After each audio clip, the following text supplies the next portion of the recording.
Darkwood, a solo horror survival experience, known for its difficulty, aesthetic, and rich horror, was released by Acid Wizard Studios in 2017. Acid Wizard Studios' original team of 3 developers was responsible for the creation of the game and was crowdfunded through the site Indiegogo, a GoFundMe for game developer startups. A main selling point of Darkwood that sets itself apart from other horror games is that it doesn't rely on jump scare tactics to scare players. This is a huge selling point for fans of the horror genre, as the video game horror genre had become oversaturated in jump scare content thanks to games like Five Nights at Freddy's and Slenderman at the time. For such a small team of only 3 developers, they had set very ambitious goals and promised many things on the Indiegogo, and to their fans, they succeeded. The game begins with a character we'll call the Doctor. Waking up at your desk, you are introduced to the movement and interactions in the game, like breaking down barricades with attacks, lootable objects, and hurdling. This is the only time that the player learns something non-diegetically. The entirety of the narrative and rules are told diegetically through characters in the game and subtitled player thoughts. For example, when the player tries to interact with something out of reach, the protagonist will say, "I'm too far," rather than non-diegetically telling the player that they can't reach the interactable. Players learn what they can and can't do through the character's thoughts. There isn't a UI that explains the controls, or a character in the game that breaks any sort of immersion by telling the player the controls. There aren't notes and audio logs that neatly lay out the narrative, leaving the heavy lifting to the player and allowing them to fill in the blanks, a recurring theme in the game of ambiguity. In the prologue's first minutes, the player can infer so much about the story through interacting with objects and its environmental storytelling, first being from the medical tools found in the dresser, showing the player that the plague is incurable through the dirty, untouched medical tools. Second being a picture of a mutated person, dated in the year 1985. And the third and final being the car, a Polski Fiat 125P, which the doctor comments on. All access roads have been devoured by the woods. It became a useless pile of trash. This car also gives some major context as to the real-world setting that this game is set in. Polski Fiat was a Polish-manufactured version of Fiat cars. Putting all the clues together, we can infer that the game is set in Poland around 1985. During this time, Poland was known as the PPR, or the Polish People's Republic, a state established after the Soviet Union took control of Poland from German occupation in World War II. The selection of the setting is a key factor of the themes and real-life connections that can be drawn from the narrative. However, it wasn't intended to be a commentary on any sort of time period. In an interview with popular YouTuber Pyrocynical, 2 of the 3 members of Acid Wizard Studio explained their inspiration for the setting. Time when we were kids looked Summertime, like yeah. summertime in the rural areas. So we visited our grandparents, for example, and it looked like this, like it's like village. And we wanted to make it like it from our experience. We didn't want to place Darkwood in some places that we don't know from our experiences. We were born in the Polish People's Republic, but it stopped being a thing when we were like 2 or 3. We didn't really experience this time, but our parents used to tell us a lot of stories about this time. And it was a crazy time, like totally different from what we have now. And I think all of those stories kind of kept this crazy image in our heads of how that time looked like. This very kind of surreal even time. I don't think it was a very deliberate choice about the setting. I think it was just what we found was cool, and then it kind of went on from that. Coming into the clearing, you see a man lying, injured by something. He has a long coat. You can tell he's an outsider. The doctor saying, "I've never seen him around here before." Searching him, you will find a key. Description: if there's an exit out of these woods, the key will surely open it. Then, since he managed to sneak in here, he must know how to get out. The doctor brings the outsider back to his hideout to interrogate him, using any means to figure out where the exit is. The game shifts. The player is now playing as the outsider the doctor found. The doctor you were just playing before now has the key to get out of the woods, your only lifeline. After wriggling out of your restraints, you escape from being tortured, saved by a man in a hazmat suit, or what used to be one. You've been taken to your first hideout. This is your shelter. Your new goal is to get the key to the exit tunnel back, the only certain way of escaping the forest, and a common goal for other characters you'll meet in the game. Depending on what difficulty you chose, your experience from here on will be different.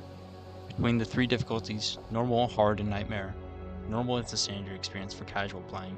You can die an infinite number of times, and the only downside is that you drop the number of items that you were carrying before you died. Hard is a step up, giving a player a set of 4 lives. Once these are depleted, the game save is deleted.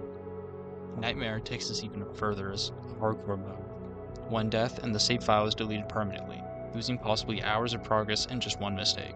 Regardless of the difficulty, your progress is saved after large chunks of game time.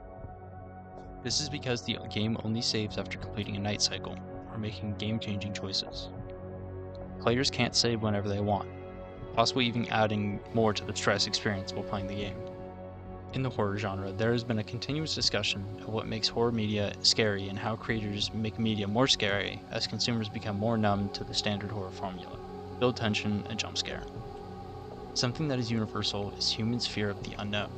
Psychologist Emma Tonovic, working with Boston Consulting Group, conducted a study on how uncertainty affects levels of anxiousness and discomfort.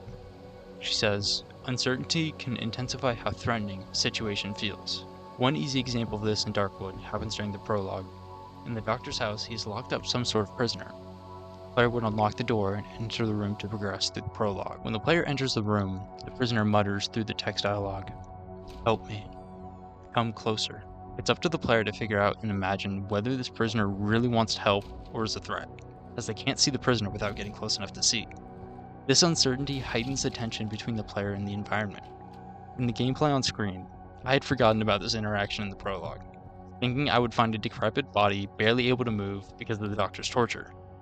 You can see that when he lunges at my character, my cursor jumps around. This is because I nearly jumped out of my chair and screamed. This is about the closest thing to a jump scare that we see throughout the game. There aren't any moments where the game builds tension just to throw a loud noise and sudden movement at you. But why did I get so scared at something so minor? It may have been one of the first things you noticed looking at the gameplay. The player has a limited vision, a small cone in front of the player, and a small 1 to 2 foot circle of vision around the player. This vision impacts important parts of the game view. Some parts are left in view, like structures and obstacles. However, the player loses the ability to see other valuable details, like lootable crates, interactable objects, and most importantly, other living beings. Vision is the most important feature of this game, as you're unable to interact with anything without being in your field of vision. Another game to implement this top-down limited vision is Project Zomboid. Similarly, Project Zomboid uses this limited vision to emphasize its spatial immersion. Players will have to actively think about the space around them in-game, remembering where things are when they aren't pointed at and looking directly at them. Darkwood reinforces this idea that we can't see, and the uncertainty that creates makes us most scared. During the day, you have full vision in front of you, and you are able to explore the woods freely, gathering materials to craft weapons, traps, and unlock new crafting recipes. The player also wants to acquire plague-affected items, like the large mushrooms that grow in places of interest. These plague-affected items are what unlock the character progression system. Using the hideout stove, the player can extract the essence from plague items to unlock new traits, like making your blood do damage to enemies.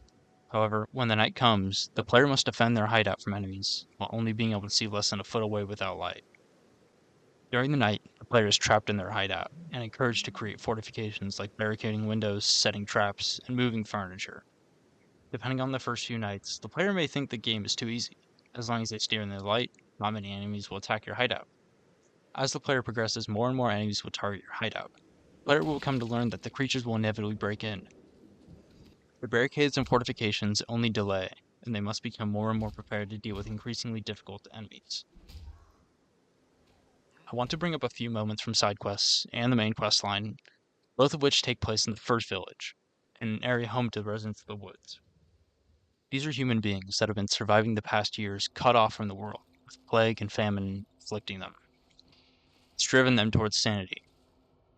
And some people might draw conclusions, knowing that this game is set during the PPR, a Soviet-controlled state. Developers used inspiration from their parents' and grandparents' stories, people that lived through the Second World War. Throughout the village, you see villagers talking about the doctor that ran away, calling him a quack. At some point, you might run into a house where you find a note, a remedy created by the doctor. The villager in their house rocks back and forth in their bed saying, "He said it needs to be done, will help, he said. I don't understand." Entering the next room, you'll find the burnt remains of a villager, chained to an oven.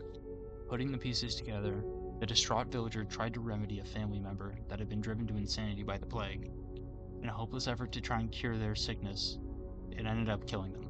Perhaps a better answer than succumbing to the plague and losing their immunity.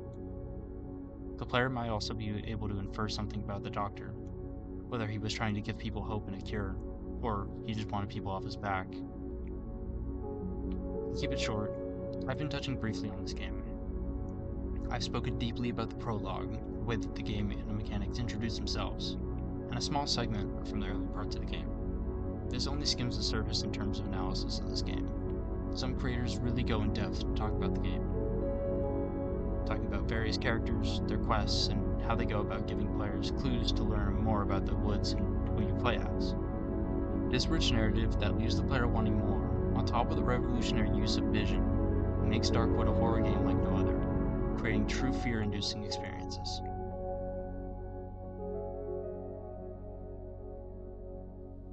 I want to give credit to a number of content creators on YouTube who put out these Darkwood video essays. I used examples from some of these videos, as well as portions from an interview directly from Pyrocynical's video. I tried to use these essays as a baseline for how to structure my own video, as well as some good examples from the game that would express my argument I wanted to make.